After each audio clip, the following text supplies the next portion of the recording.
আসসালামু আলাইকুম, welcome back to my channel. আজকে আপনাদের দেখাবো মুরগির মাংস ও পাতাকপির সুস্বাদু রেসিপি।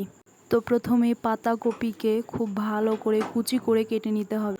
তারপরে পাতাকপিগুলোকে খুব ভালো করে লবণ দিয়ে মথলে নিতে হবে, যাতে পাতাকপির ভেতরে পানিগুলো বের হয়ে আসে।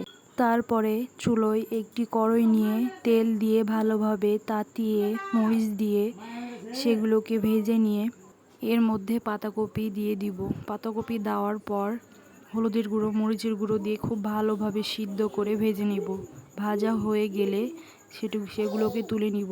আর ওই কড়াইয়ে মুরগির মাংস রান্নার জন্য মশলা কষিয়ে নিব। যেমন কড়াইয়ে তেল ঢেলে তেলকে তাতিয়ে নিয়ে পেঁয়াজ, তেজপাতা ও হলুদের গুঁড়ো, মরিচের গুঁড়ো, আদা রসুনের পেস্ট দিয়ে দিব। এগুলোকে ভালোভাবে কষিয়ে নিব।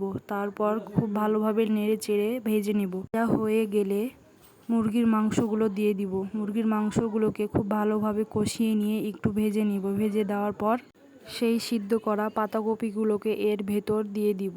তারপর দুইটাকে একসাথে ভালো করে কষিয়ে নিয়ে ভালোভাবে নেড়ে চেড়ে ভেজে নিব। ভাজার পর এটি আমাদের রান্না কমপ্লিট। ভিডিওটি ভালো লাগলে প্লিজ একটি লাইক ও সাবস্ক্রাইব, কমেন্ট দিয়েন। আর কথার ভিতরে কোনো ভুল ত্রুটি থাকলে ক্ষমা দৃষ্টিতে দেখবেন।